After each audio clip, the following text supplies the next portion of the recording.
안녕하세요. 오늘은 많은 한국인들이 고민하고 있는 은퇴 준비에 대해 깊이 있게 다뤄보려고 합니다. 서울 강남구에 살고 있는 52세 직장인 정훈 씨. 대기업에서 25년간 성실히 근무해온 그는 요즘 잠들기 전 천장을 바라보며 깊은 한숨을 내쉽니다. 아직 아파트 대출금이 1억 2천만 원이나 남았고 회사 정년까지는 이제 6년밖에 남지 않았습니다. 대학생인 막내딸의 등록금과 생활비, 그리고 은퇴 후 부부의 생활비까지 생각하면 머리가 지끈거립니다. 내가 과연 편안한 노후를 보낼 수 있을까? 아니면 70대에도 택시를 몰아야 할까? 정훈 씨의 고민은 결코 특별한 것이 아닙니다. 통계청 자료에 따르면 2024년 기준 우리나라 65세 이상 인구 비율이 전체의 19.6%를 기록했습니다. 2025년에는 20%를 넘어서며 본격적인 초고령 사회에 진입했죠. 하지만 놀라운 것은 이런 상황을 우리보다 10년 앞서 겪은 나라가 있다는 것입니다. 바로 일본입니다. 일본은 현재 세계에서 가장 고령화가 진행된 나라입니다. 남성 4명 중 1명, 여성 3명 중 1명이 65세 이상의 노인입니다. 이미 초고령 사회를 10년 이상 경험하고 있는 일본에서는 은퇴 후의 삶이 극명하게 두 갈래로 나뉘고 있습니다. 첫 번째는 은퇴 부자입니다. 이들은 시간적, 금전적 여유를 누리며 취미 생활을 즐기고 가족과 여행을 다니며 여유로운 노후를 보내고 있습니다. 반면 두 번째 그룹인 은퇴 빈민은 기댈 곳이 연금밖에 없어서 생계를 위해 일하며 시간적, 정신적으로 쫓기는 삶을 살고 있습니다. 그렇다면 이들의 갈림길은 언제부터 시작되었을까요? 2013년 일본의 한 경제 전문지가 흥미로운 연구 결과를 발표했습니다. 도쿄 도심부에 거주하는 60세에서 65세의 정년퇴직자 남성 300명을 현재 예금 보유액을 기준으로 3계층으로 나누어 분석한 것입니다. 결과는 충격적이었습니다. 이들이 30세였을 때의 저축액을 비교해보니 은퇴 부유층은 한화로 1억에서 1억 5천만 원을 보유했던 사람들이 26.4%나 되었던 반면 은퇴 빈민층의 43.6%는 1천만 원도 채 안 되는 금액을 가지고 있었습니다. 더 놀라운 것은 첫 주택 구입 시기였습니다. 은퇴 부유층의 경우 52.9%가 34세 이전에 주택을 마련했습니다. 반면 은퇴 빈민층은 대부분 40대에 들어서야 첫 주택을 구입했죠. 이는 단순히 집을 사는 시기의 차이가 아닙니다. 일찍 시작한 자산 형성의 차이가 30년 후 은퇴 생활의 질을 완전히 바꿔놓은 것입니다. 주택 대출금 상환 시기 역시 중요한 분기점이었습니다. 은퇴 부유층은 대부분 은퇴 전에 대출을 완전히 상환했지만 은퇴 빈민층은 은퇴 후에도 대출이 남아있어 연금의 상당 부분을 이자와 원금 상환에 써야 했습니다. 마지막으로 소비 패턴에서도 뚜렷한 차이가 나타났습니다. 은퇴 부유층은 돈을 쓰는 대상이 물건보다는 가족 여행, 레저 같은 경험과 체험 쪽에 기울어져 있었습니다. 반면 은퇴 빈민층은 여전히 물건을 사는 데 치중되어 있었죠. 결국 30대부터 은퇴 후의 삶이 조금씩 갈리고 있었던 것입니다. 그렇다면 우리는 어떻게 해야 은퇴 부자의 길을 걸을 수 있을까요? 첫 번째, 늦어도 50대부터는 은퇴 후를 구체적으로 계획해야 합니다. 일본 금융 전문지의 설문조사 결과 은퇴 후 삶의 만족도가 높은 사람들과 그렇지 않은 사람들 사이에는 명확한 차이점이 있었습니다. 바로 50대의 노후 준비를 본격적으로 시작했는지 여부였습니다. 일본의 은퇴 전문가 호사카 다카시 교수는 이렇게 말합니다. 만족스러운 은퇴 생활을 위해서는 50대부터 금전 감각을 완전히 바꿔야 한다. 50세 이후로는 절대 생활 수준을 높이지 말아야 한다. 이 말의 의미를 생각해 봅시다. 대부분의 직장인들에게 50대는 경제적으로 가장 여유로운 시기입니다. 승진으로 인한 연봉 인상, 자녀들의 독립으로 인한 양육비 절약 등으로 가처분 소득이 늘어나죠. 하지만 바로 이 시기에 생활 수준을 올리는 사람들이 많습니다. 더 비싼 차를 사고 더 좋은 레스토랑에서 식사하고 더 비싼 옷을 입게 됩니다. 문제는 한번 올라간 생활 수준은 다시 끌어내리기가 매우 어렵다는 것입니다. 50대의 높은 소비 수준에 익숙해지면 은퇴 후 줄어든 소득으로는 만족할 수 없게 됩니다. 결국 은퇴 후가 괴로워질 수밖에 없죠. 그렇다면 구체적으로 어떻게 해야 할까요? 몇 가지 실천 방법을 제시해 드리겠습니다. 첫째, 고가의 물건은 현금으로 구매하는 습관을 기르세요. 현역으로 직장에 다니고 있을 때는 충동 구매가 어느 정도 용인될 수 있습니다. 하지만 은퇴 후에는 절대 그럴 수 없죠. 지금부터 충동 구매를 하지 않는 습관을 길러두어야 합니다. 적은 금액은 신용카드를 사용하되 고가의 물건은 현금으로 구입하는 것을 추천합니다.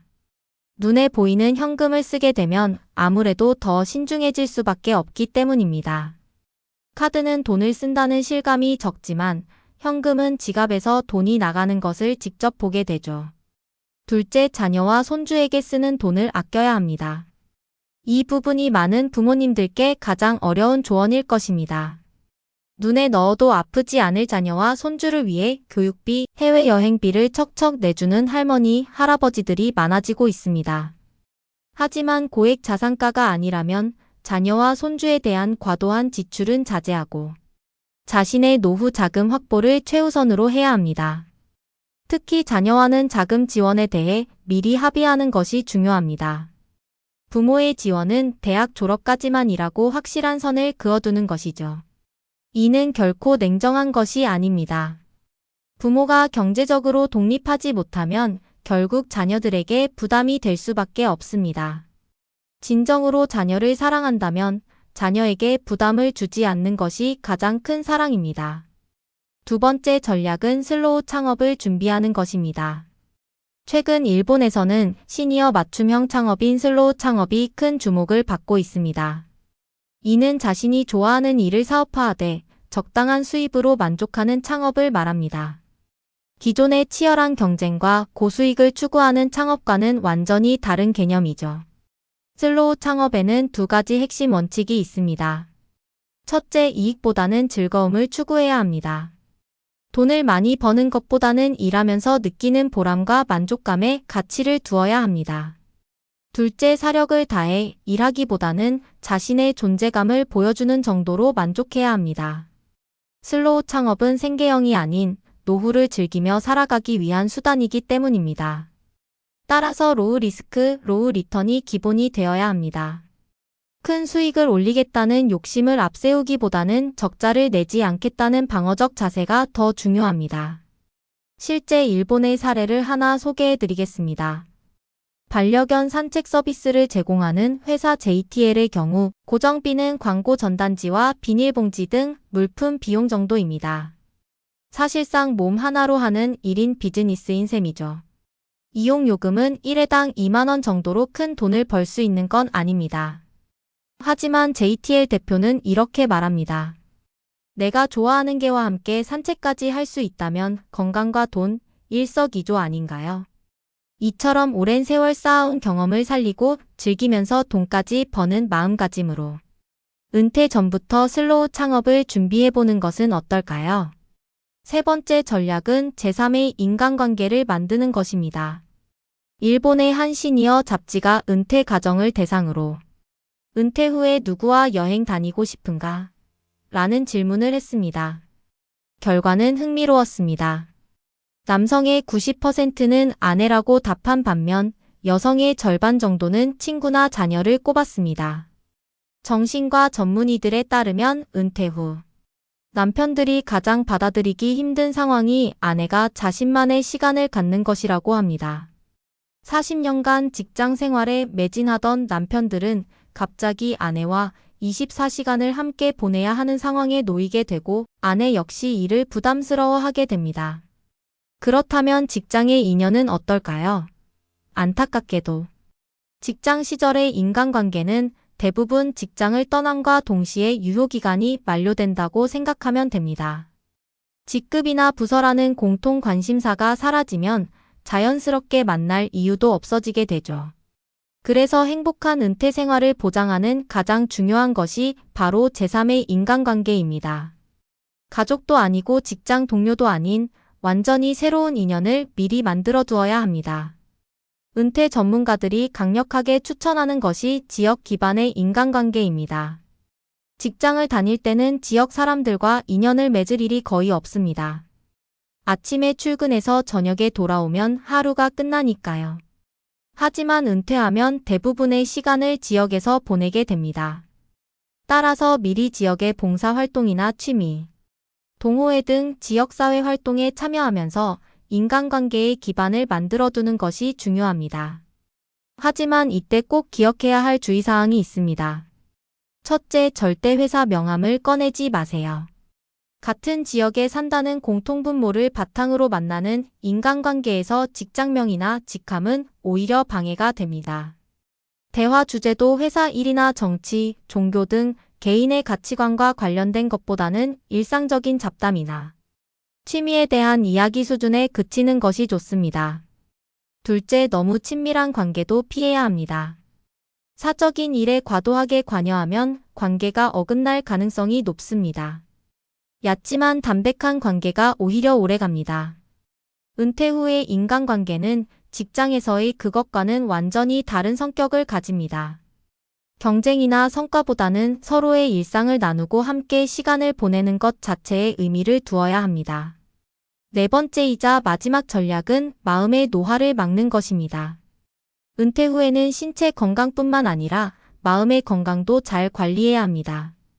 혹시 요즘 설레는 감정이 사라졌거나 남의 말에 쉽게 화가 난다면 이미 마음의 노화가 시작되었을 수도 있습니다. 일본의 정신과 전문의 와다 히데키 원장은 은퇴 후 마음의 노화가 가져오는 대표적인 생활 패턴으로 획일적인 생활 방식을 꼽습니다. 좋아하는 작가의 책만 읽고 매일 똑같은 산책 코스를 걸으며 마음이 편한 사람들하고만 만나는 것이죠. 겉보기에는 스트레스가 없는 평온한 일상처럼 보이지만 변화 없는 일상은 몸과 마음을 빠르게 늙게 만듭니다. 뇌과학적으로 볼 때 새로운 자극이 없으면 뇌의 활동이 급격히 저하되기 때문입니다. 그렇다면 어떻게 해야 할까요? 몇 가지 구체적인 방법을 제시해 드리겠습니다. 첫째, 의도적으로 새로운 경험을 추구하세요. 한 번도 가본 적 없는 산책 코스를 걸어보거나 새로운 스포츠에 도전해보는 것입니다. 처음에는 불편하고 어색할 수 있지만 바로 그 불편함이 뇌를 자극하고 활성화시킵니다. 둘째, 뇌의 출력 능력을 키우세요. 책을 읽는 것도 좋지만 글을 쓰는 것이 더 효과적입니다. 인터넷 블로그에 조금씩 글을 써보는 것만으로도 좋은 효과를 볼 수 있습니다. 읽기는 입력이고 쓰기는 출력입니다. 나이가 들수록 출력 능력이 더 중요해집니다. 같은 맥락에서 라디오를 듣는 것보다는 사람들과 만나서 대화하는 것이 뇌의 출력 기회를 늘리는 방법입니다. 대화는 상대방의 말을 듣고 이해한 후 자신의 생각을 정리해서 표현하는 복합적인 뇌 활동이기 때문입니다. 지금까지 일본의 사례를 중심으로 말씀드렸지만 우리나라에는 또 다른 특수성이 있습니다. 첫째, 한국의 조기 정년 문제입니다. 일본의 정년이 65세인 반면 한국은 여전히 많은 기업에서 55-58세의 정년을 맞습니다. 이는 은퇴 준비 기간이 그만큼 짧다는 의미이기도 합니다. 둘째, 한국의 높은 교육비 부담입니다. 자녀의 대학 등록금과 사교육비가 일본보다 훨씬 높아 50대에도 상당한 교육비 지출이 계속됩니다. 셋째, 부동산에 대한 의존도가 높습니다. 많은 한국인들이 노후 자금을 부동산에 의존하고 있는데 이는 유동성 측면에서 위험할 수 있습니다. 이런 한국적 특수성을 고려할 때 앞서 제시한 4가지 전략이 더욱 중요해집니다.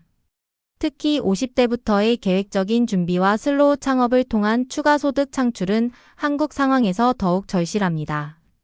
실제로 이런 원칙들을 실천하며 성공적인 은퇴를 준비하고 있는 한국인의 사례를 소개해드리겠습니다. 부산에 거주하는 김영수 씨 59세는 대기업에서 30년간 근무한 후 작년에 명예퇴직을 했습니다. 하지만 그는 지금 그 어느 때보다 활기찬 생활을 하고 있습니다. 김 씨는 50세부터 은퇴를 준비하기 시작했습니다. 먼저 생활비를 철저히 관리했습니다. 연봉이 오르는 만큼 저축액도 늘렸고 55세에는 아파트 대출을 완전히 상환했습니다. 또한 직장에 다니면서도 주말마다 지역의 등산 동호회에 참여했습니다. 처음에는 어색했지만 지금은 20여 명의 등산 친구들과 정기적으로 만나며 즐거운 시간을 보내고 있습니다. 가장 중요한 것은 슬로우 창업을 준비한 것입니다. 오랫동안 취미로 해온 목공예를 바탕으로 작은 공방을 차렸습니다. 큰 수익을 목표로 하지 않고 한 달에 100-200만 원 정도의 수입으로 만족하고 있습니다. 김 씨는 이렇게 말합니다. 은퇴 후가 오히려 더 즐겁습니다. 하고 싶었던 일을 하면서도 돈을 벌 수 있고 좋은 사람들과 함께 시간을 보낼 수 있으니까요. 가장 중요한 것은 미리 준비했다는 것입니다. 지금까지 일본의 사례를 통해 본 은퇴 준비의 4가지 핵심 전략을 살펴보았습니다.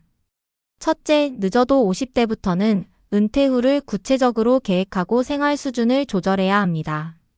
둘째, 자신만의 슬로우 창업을 준비하여 은퇴 후에도 적당한 수익과 보람을 얻을 수 있도록 해야 합니다. 셋째, 가족도 직장도 아닌 제3의 인간관계를 미리 구축해야 합니다. 넷째, 마음의 노화를 막기 위해 지속적으로 새로운 도전과 자극을 추구해야 합니다. 우리나라도 이제 본격적인 초고령 사회에 진입했습니다.